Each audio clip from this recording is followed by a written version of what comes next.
the sun god Ra, I'm like the moon god Allah. I am the great one, Asa. I like to fly high in the sky from afar, don't ya? I'm like the sun god Ra, I'm like the moon god Allah. I am the great one, Asa.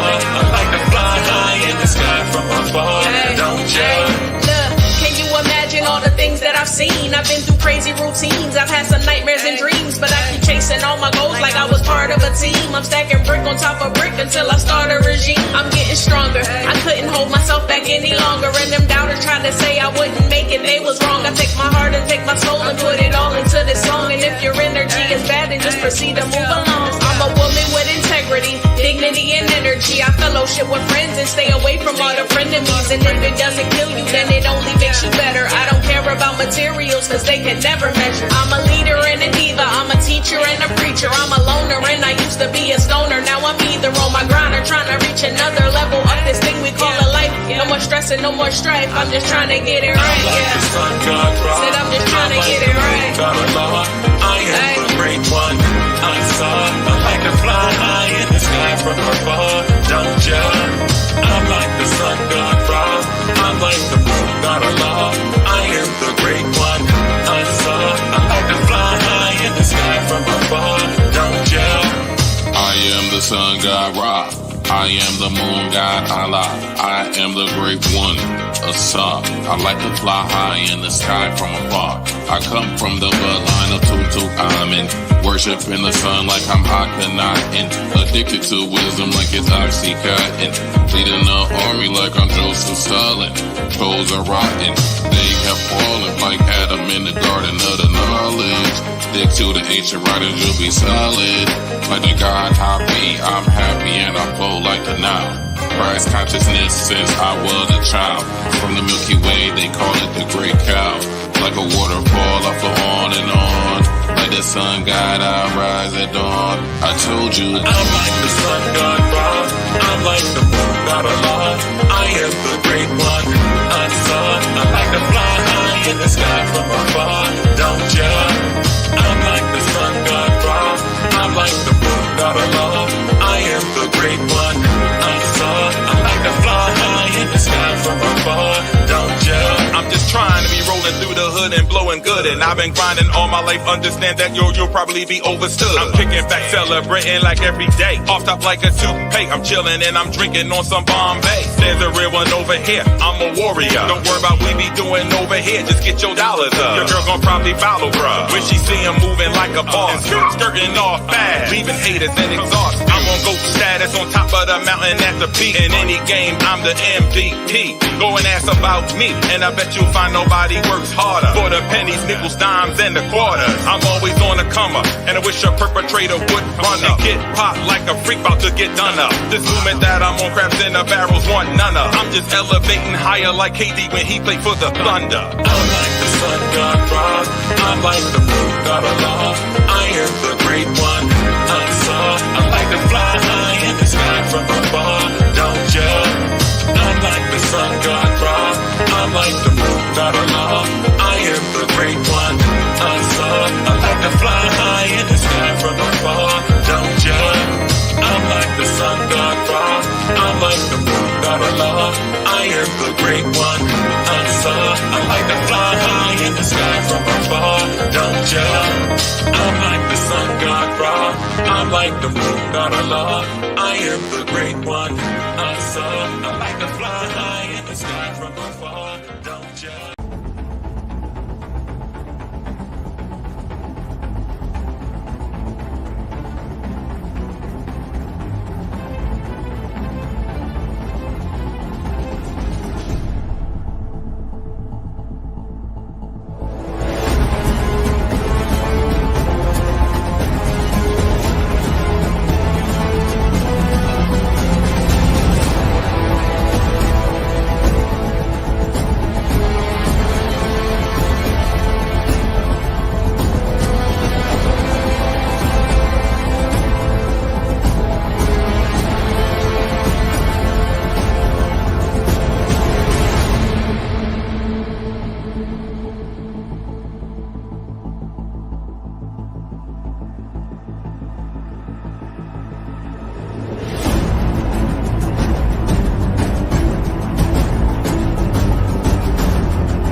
All right, everybody. Ankh Uja Seneb. That means life, health, and vitality. Hapu. That means peace. This is Shakin Ra Allah.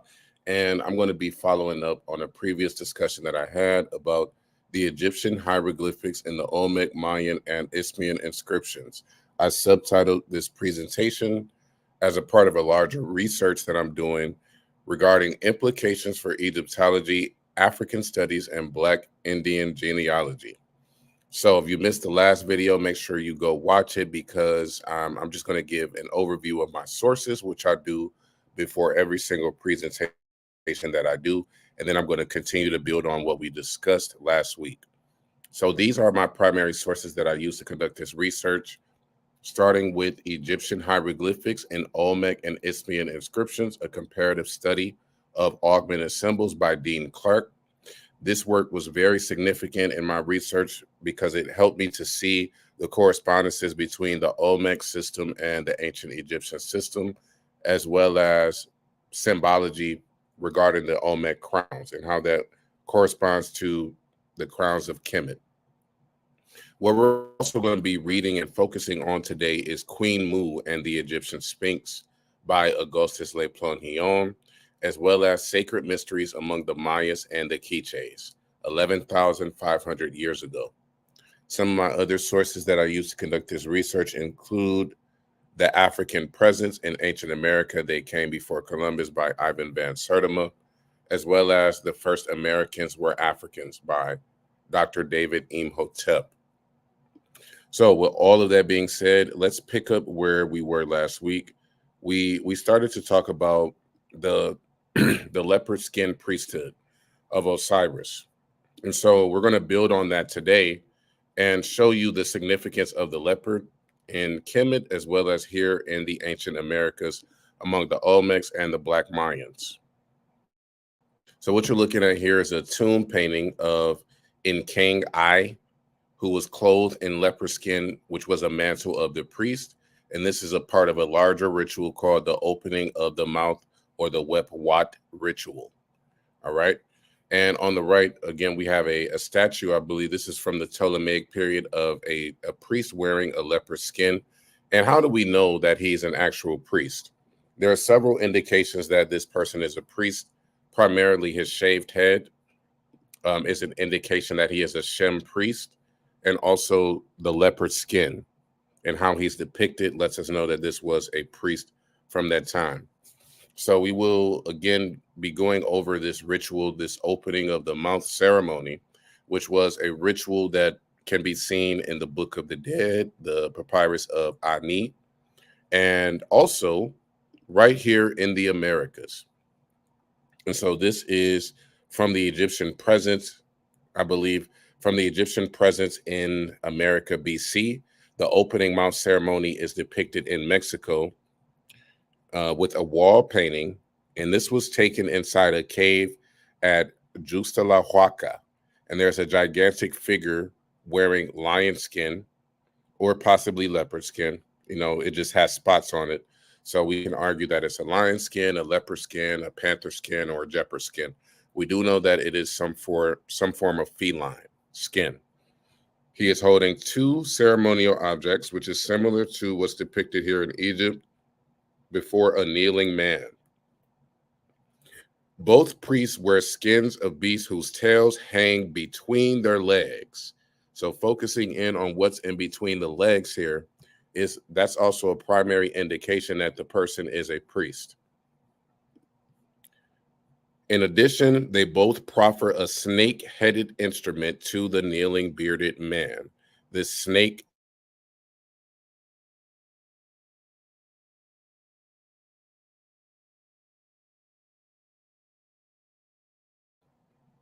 When I was reading this, I immediately thought about the serpent in Genesis, because the serpent is the one that actually awakens Adam and Eve to knowledge of their true selves. And he asked them, is it really so that God said you must not eat from the tree? Rather, you will not die, but your eyes are bound to become open, like God, knowing good and evil. It's important to recognize the symbology of the serpent many people here who have become indoctrinated with Christianity, Judaism, Islam, they have a negative view of the serpent. All right. But the serpent is just a metaphor for an energy or for a consciousness. It has nothing to do with a devil or Satan. And you're going to go through this information. Just briefly, this is just a recapitulation of what we discussed last week regarding the correspondences between the Micmac and ancient Egyptian hieroglyphs of similar form and meaning. So not only do they have similar forms, but they also have similar meanings. And this was research published over 50 years ago. So it's quite amazing that we still have, these arguments in linguistics about Afro-Asiatic languages and where they come from, but there's been no relationship made as far as what I'm seeing between Mesoamerica and Africa. So with all of that being said, we also talked about the celebration of Osiris in Iowa and the Davenport stele. So I'm going to make this a little bit bigger so I can break down to you guys what you're looking at. All right. You may be able to make out some of these symbols if you've seen some of my previous lectures before. Now, all the way here on the right, we have the sun, the rising sun, which is Ra. Here in the middle, we have the jet pillar of Osiris.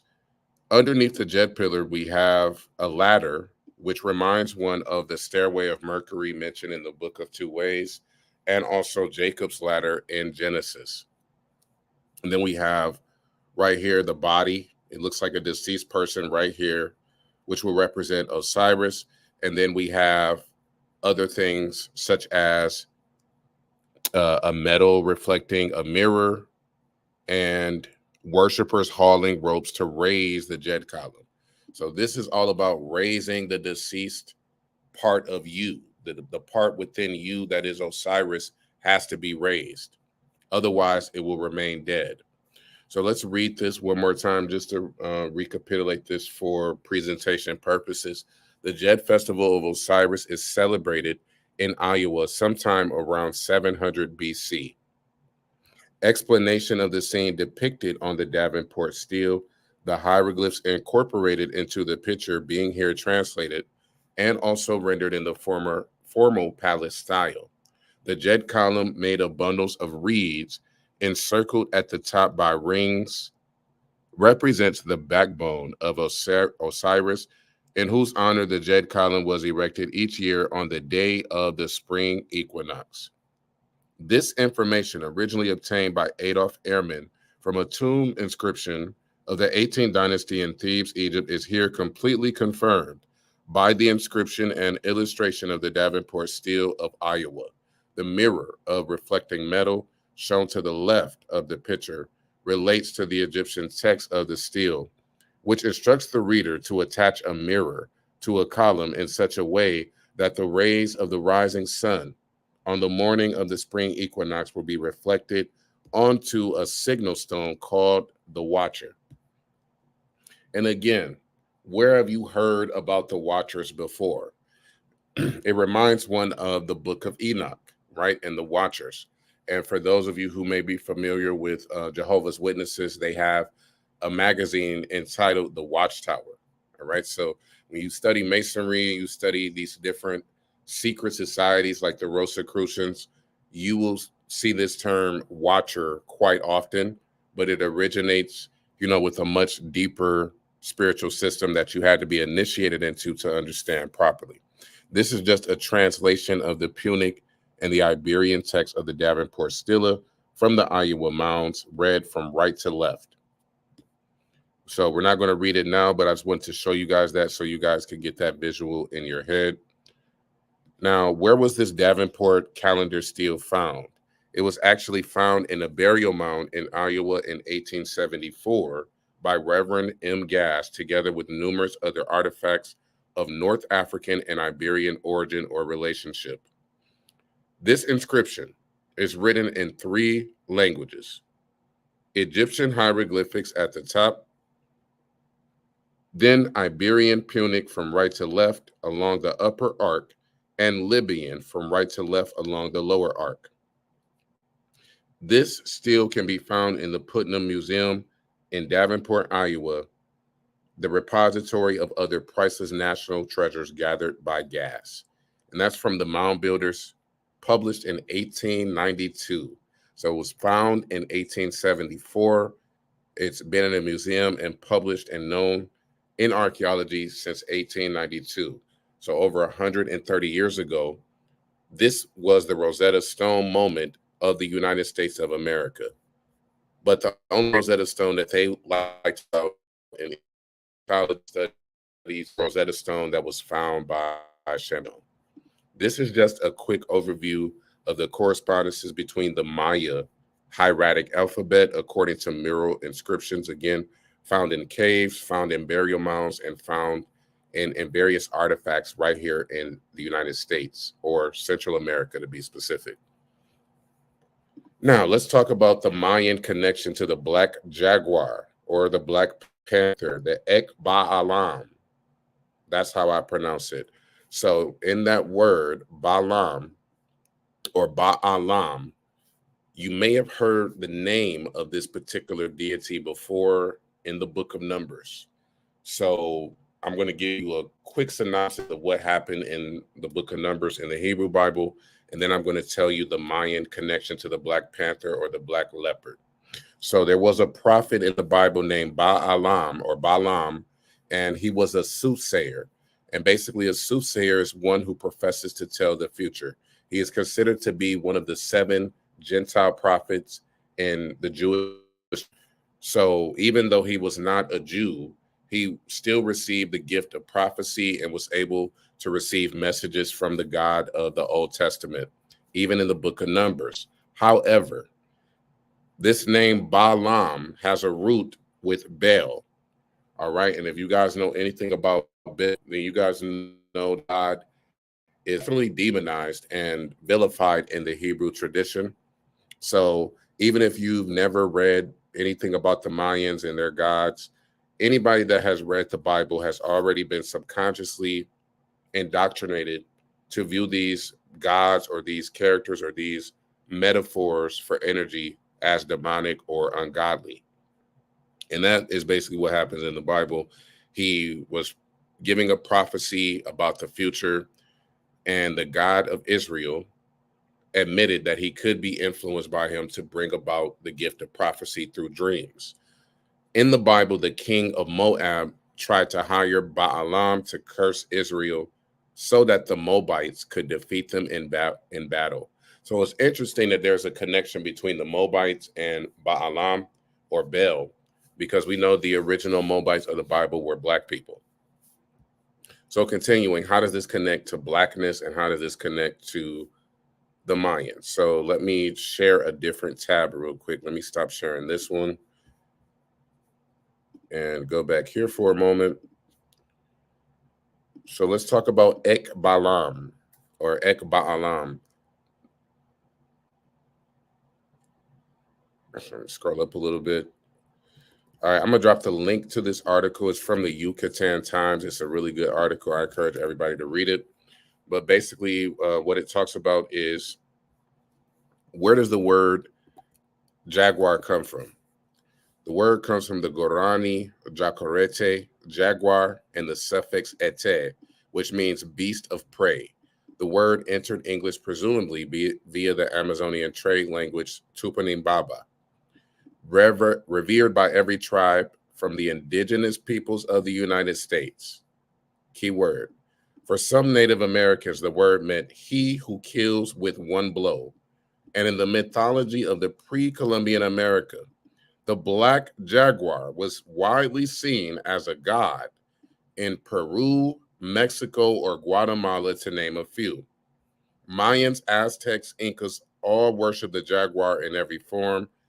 In the mausoleum of deities, the jaguar god was second only to the snake god in religious importance. At the temple of the jaguar in Chichen Itza, the Mayan king had to walk beneath a frieze of a procession of jaguars during a nation's ceremony. It was an icon for the brave hunter and warrior who created military orders of jaguar soldiers. Their members were the most valiant and highly acclaimed. Gods, kings, warriors, and priests added the jaguar epithet to their names. All right, so now this is significant because just like in Kemet, everyone was considered an Osiris. The same thing is here in America because the jaguar was represented as a manifestation of Osiris. So they added the jaguar epithet to their names, Ba'alam, burnishing their reputations with a symbol of prestige and power. And only the most elite warriors and kings could use their black or spotted pelts. In Mayan mythology, the jaguar was seen as one of the rulers of the Xibalba, which is the underworld, and as such, a symbol of the night sun and darkness. There were Mayan priests called Baalam or Ba'alam who officiated at only the most important ceremonies. So what's key here is that the jaguar is black and that it's a representation of the night sun, darkness, and it was seen as something sacred to all pre-indigenous peoples in the United States of America, as well as Central America and South America.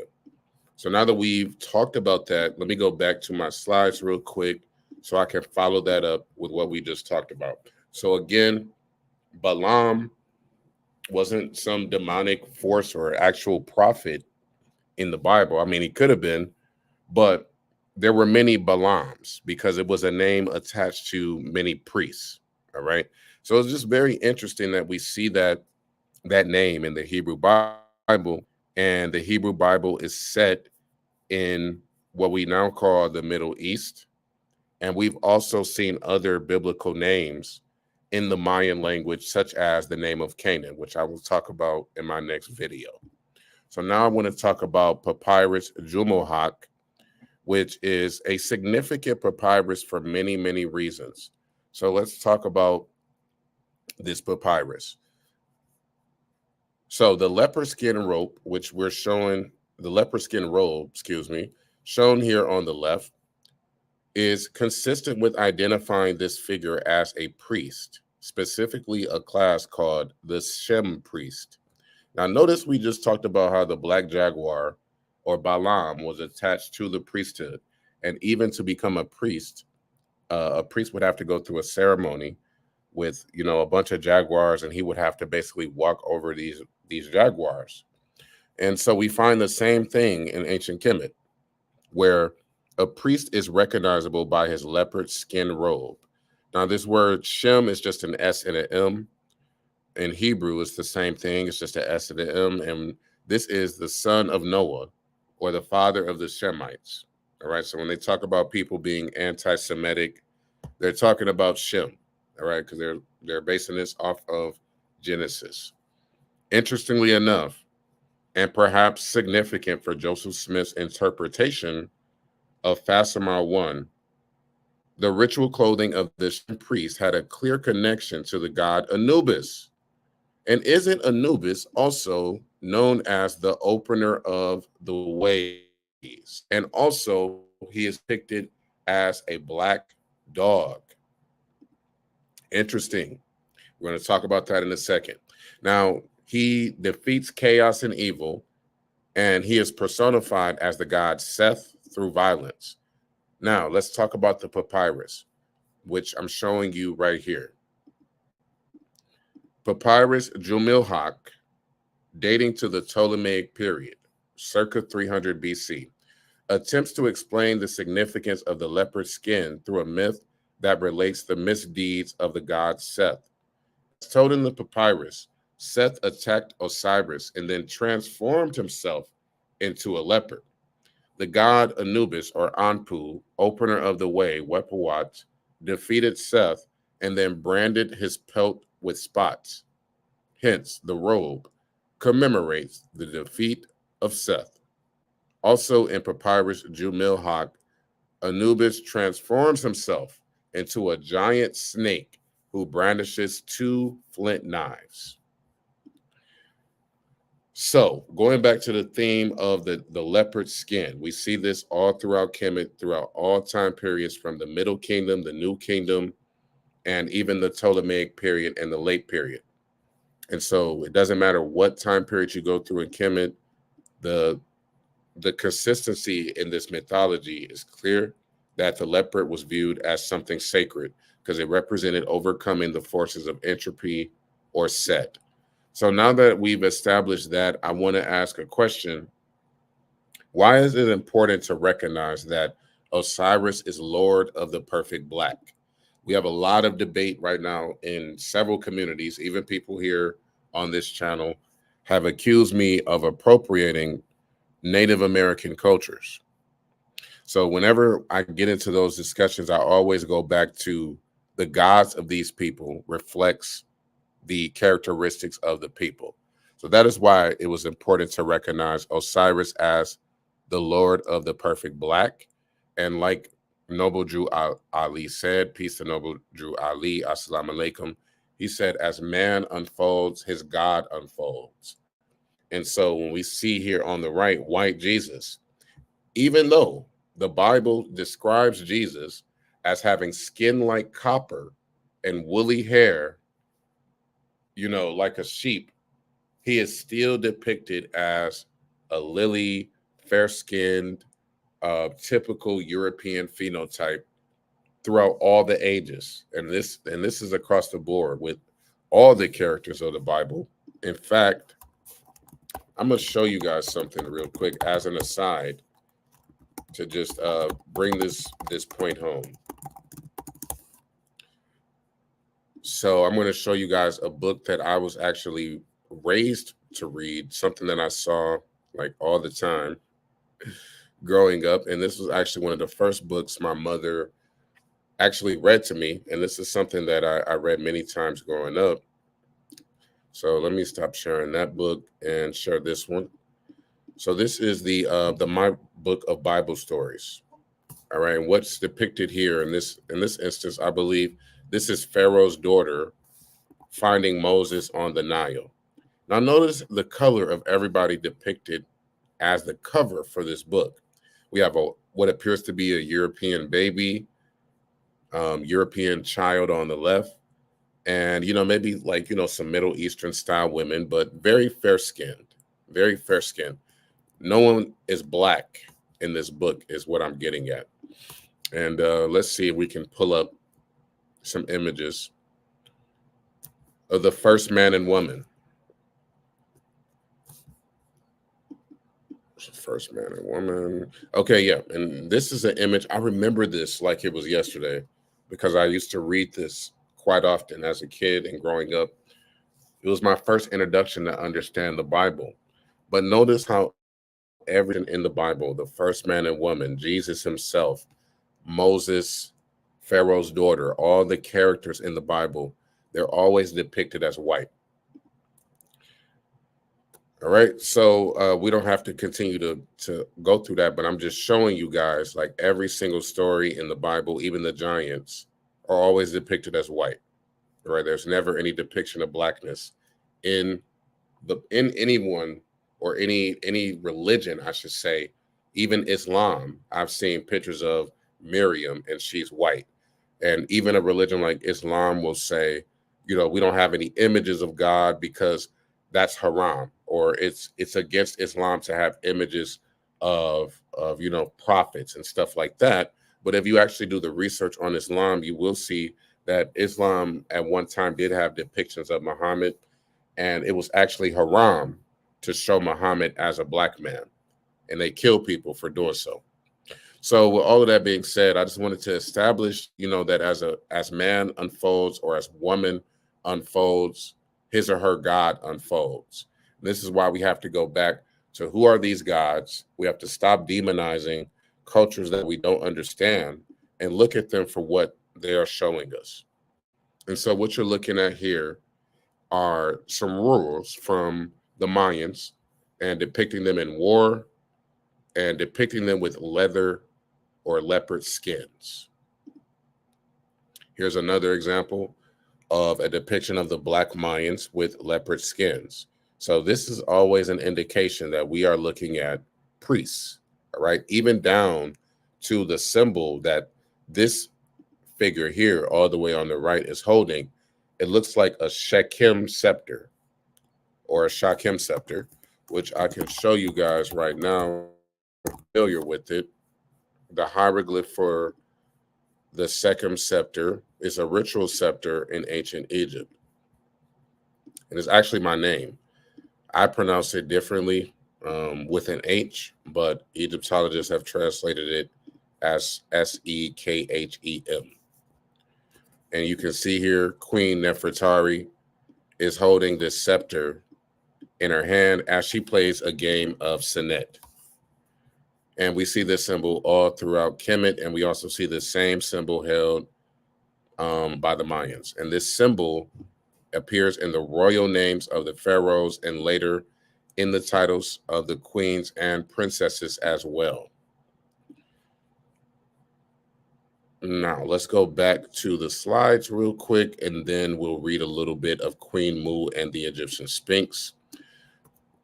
So what we have here depicted is so clear, because, you know, you're going to hear people say that we are appropriating the Mayan culture and that these are not our people, right, according to them. But when we look at their gods, they are black. And even when we look at this is a vase that you're looking at. We have a black man, very, very black, with leopard skin prints, who's clearly a priest and a powerful man. He is standing over what appears to be a red man. So the Mayans drew clear distinctions between the red peoples and the black peoples. And so we see these priests, and you look at their robes and how beautiful and royal these black people are depicted, even down to what they have around their waists, even down to their sandals. And we see here that the red peoples are subjugated and bowing beneath the black peoples. So, you know, no one can say that these people are not black, because if they're telling you that, that's a lie. Again, we have here another brown-ish color person. I would say not really red, but more so brown, who also appears to have some form of locks, dreadlocks, or some form of long form braids. And to the left, we have a priest who, again, he's holding this figure, which looks like a scepter, and he is also wearing the leopard print, and the animal leg is hanging in between his legs, covering his genitalia. So the leopard skin in this instance is depicted in its crown, on the robe that he's wearing, as well as his footwear. So everywhere we go, we see the leopard, and these look like black people all around, from the hairstyle to the skin color. The colors here are beautiful and very, very clear. It's almost like this could have been painted today.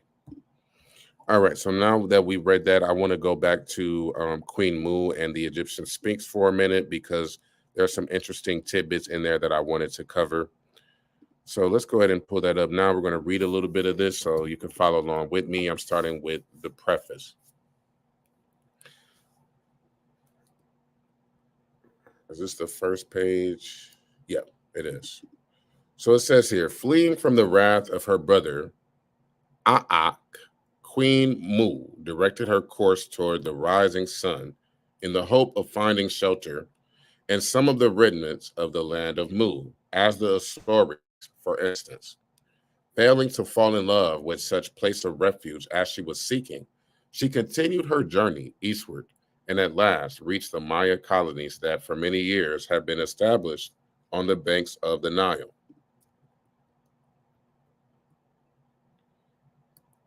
The settlers received her with open arms, called her the little sister, and proclaimed before leaving her mother country in the West, she had caused to be erected not only a memorial hall to the memory of her brother husband, but also a superb mausoleum in which were placed his remains and a statue representing him. On the top of the monument was his totem, a dying leopard with a human head, a veritable sphinx. So I'm going to pause here, because this is why the book is called and the Egyptian Sphinx, because of this monument that the author excavated from Maya ruins. All right, it was a dying leopard with a human head who looked like a sphinx. Let's continue. Once established in the land of her adoption, did she order the erection of another of his totems, again a leopard with a human head, to preserve his memory among her followers? The names inscribed on the base of the Egyptian Sphinx seem to suggest this conjecture.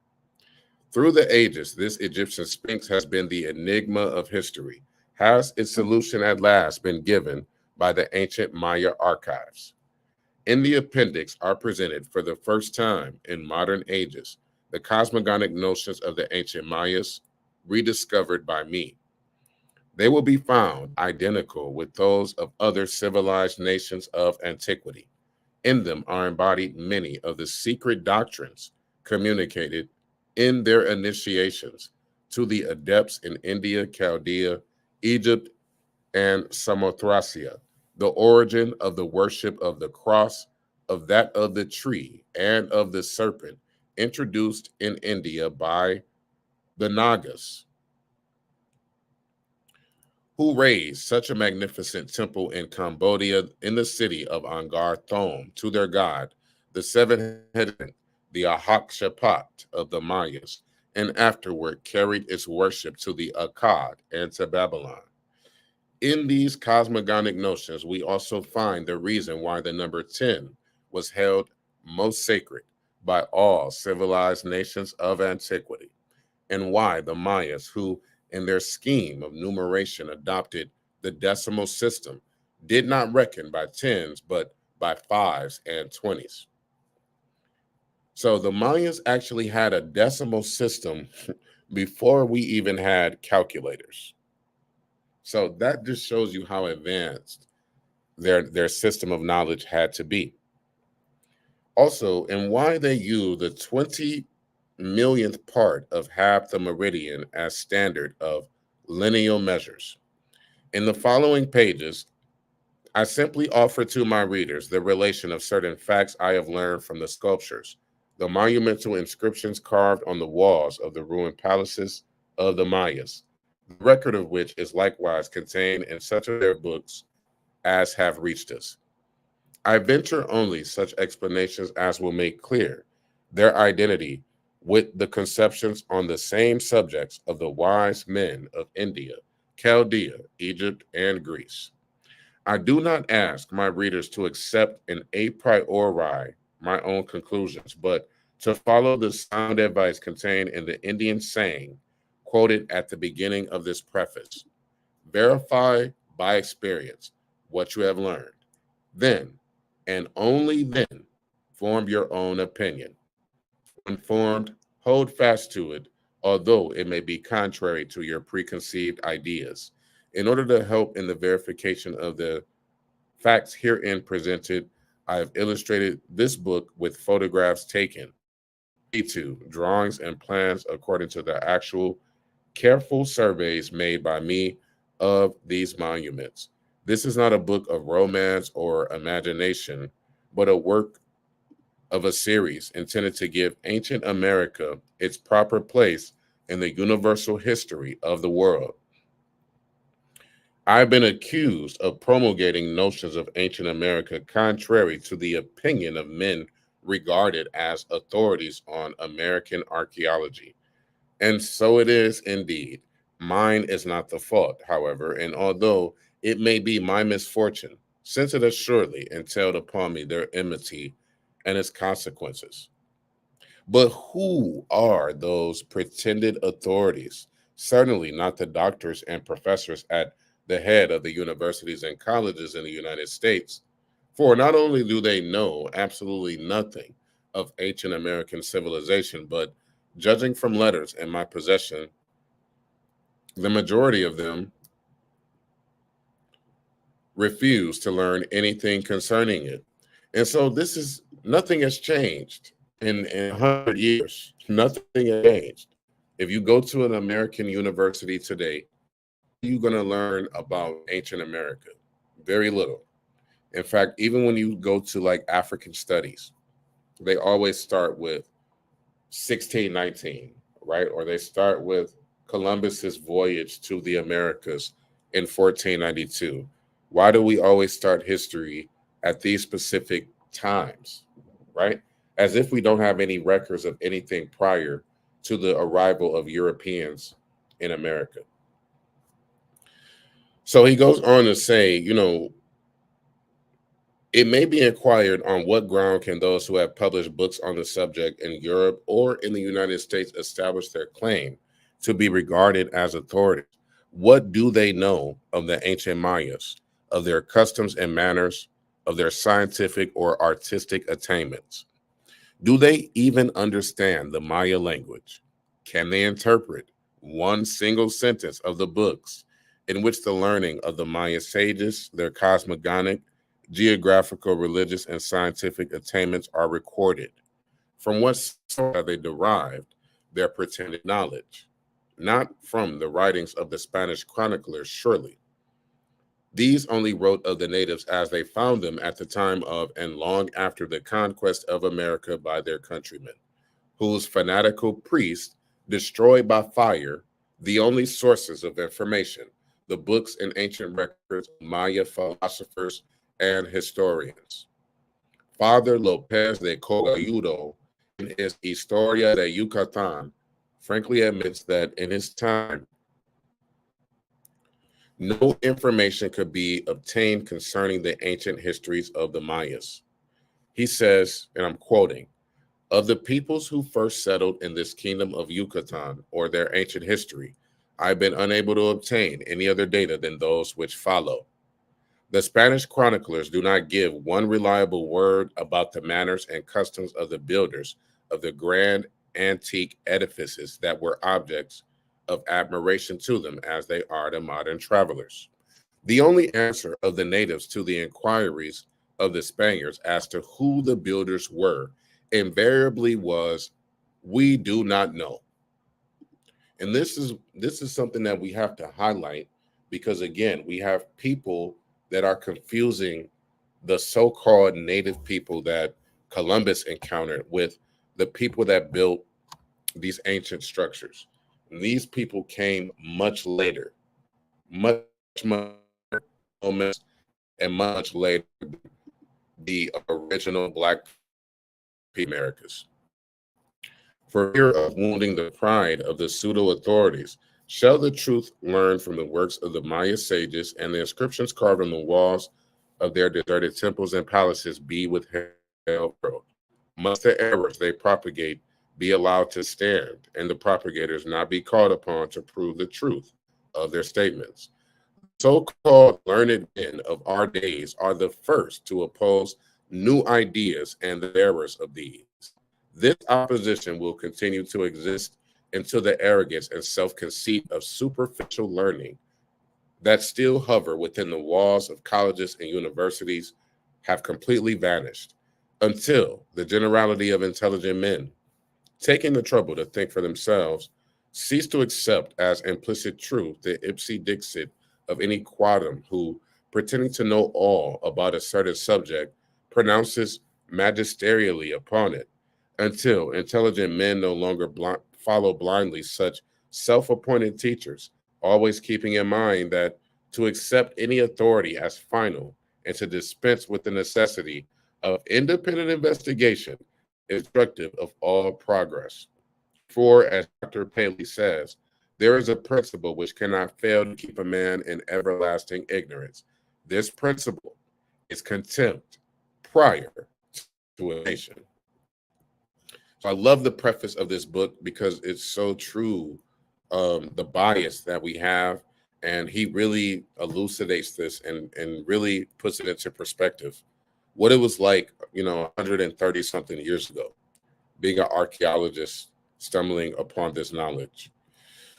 So I want to read a little bit about some of the glyphs, and then if you guys have any questions, you can leave them in the chat room, or otherwise I'll cut it a little bit short.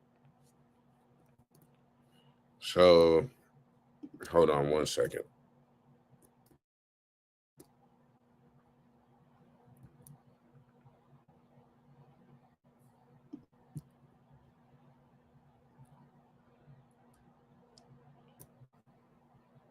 Keep going, not this page, but I think it's the next one.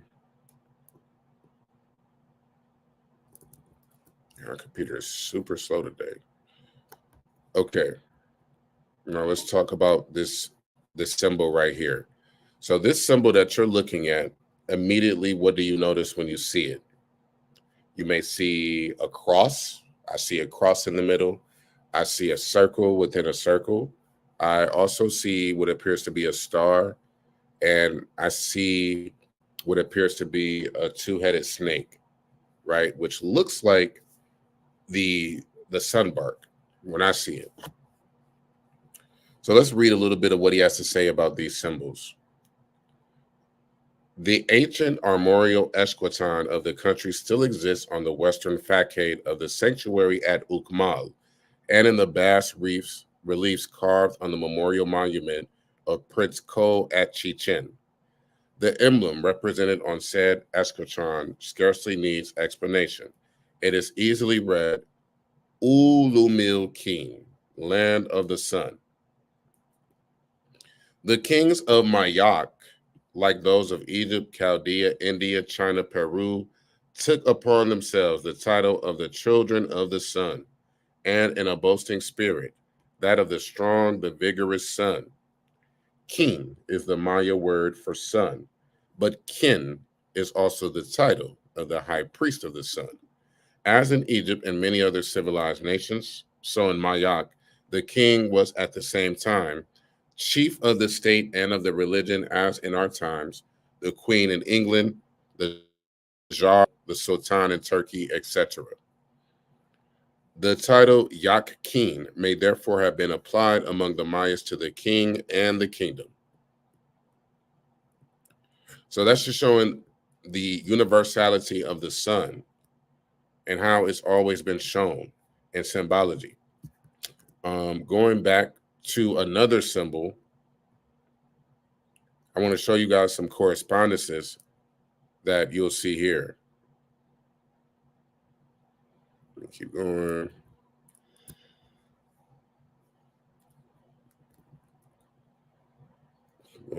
Not that one.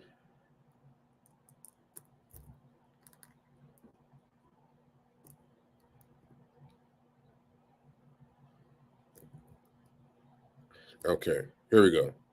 Now look at this symbol.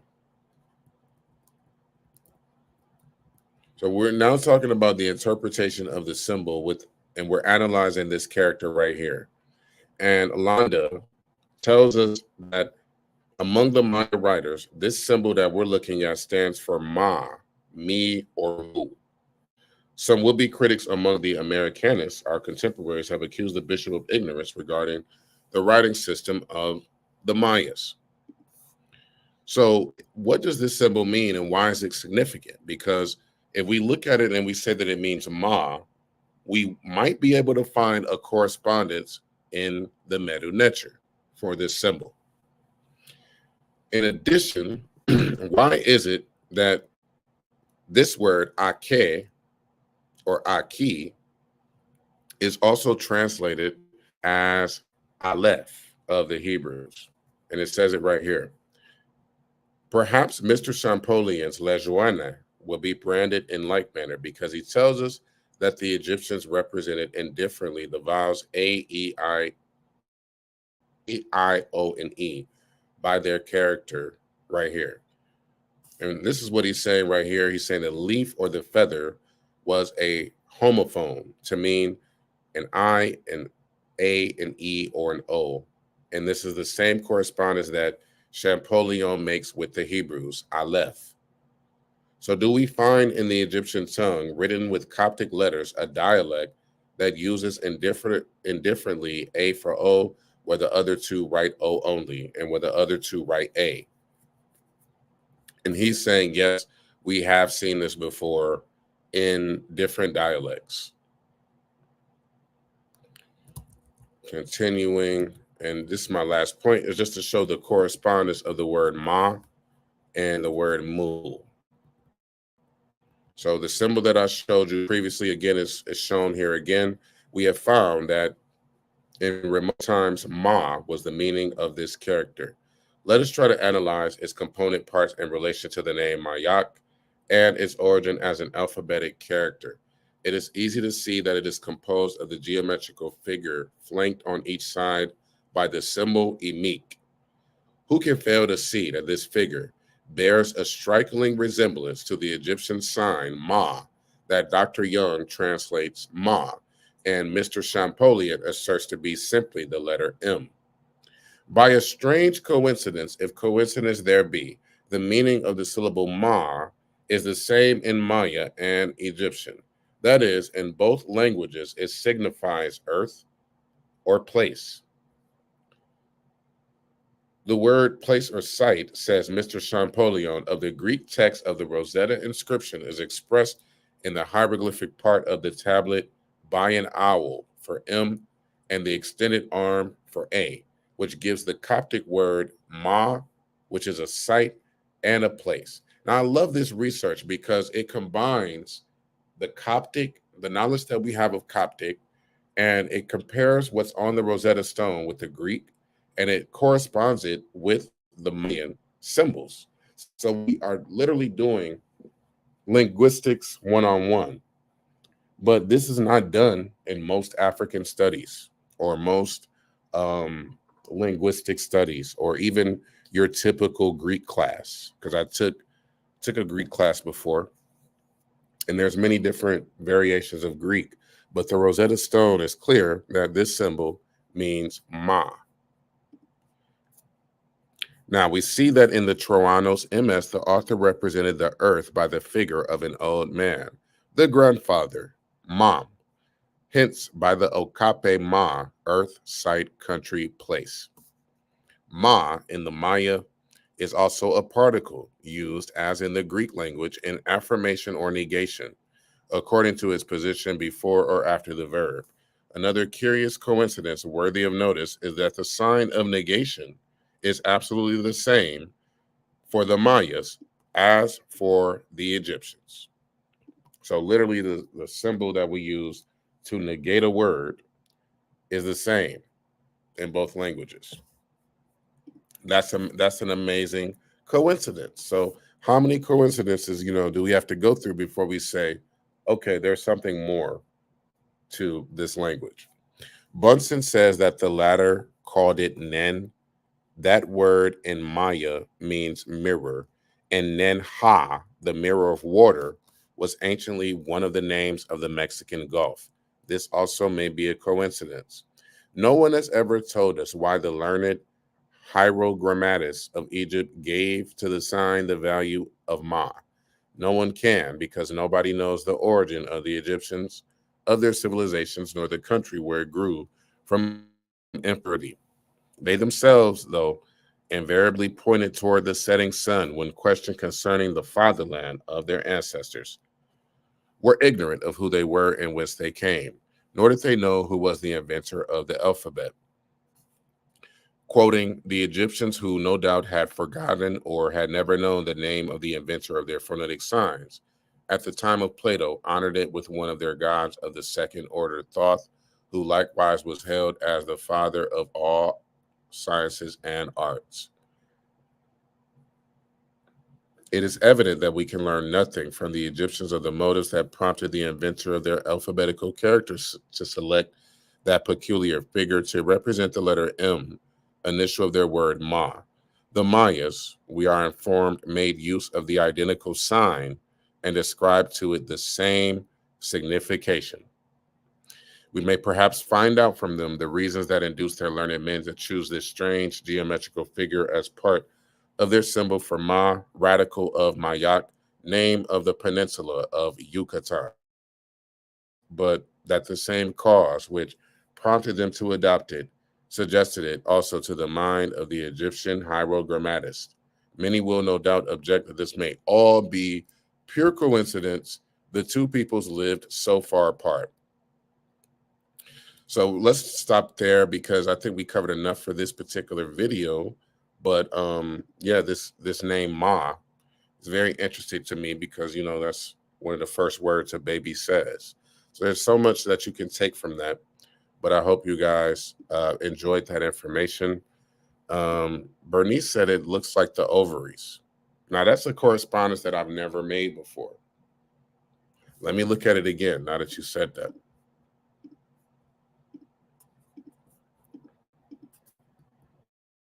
Okay, so Bernice, this symbol that we're looking at here looks like the ovaries. Interesting. Or are you like the fallopian tubes? Now, that's interesting. You know, that's definitely something that I would add to my research. Are you recognizing the end of Kali Yuga? We have transitioned from Western civilization. We are free without fear, and we have now entered the golden age of Aquarius. Yes, I do recognize that. Kali Yuga was the age of darkness, and now we are in a time where the truth can no longer be hidden. You know, so this is why we live in a unique time with the internet and social media and stuff like that. We're able to far apart. So yeah, that's just very, very interesting stuff. Very interesting stuff. One of the biggest times in history. Absolutely. So I hope you got this. Make sure you leave a comment if you're catching the replay. Let me know what you think, and I'll see you guys in my next video. Peace.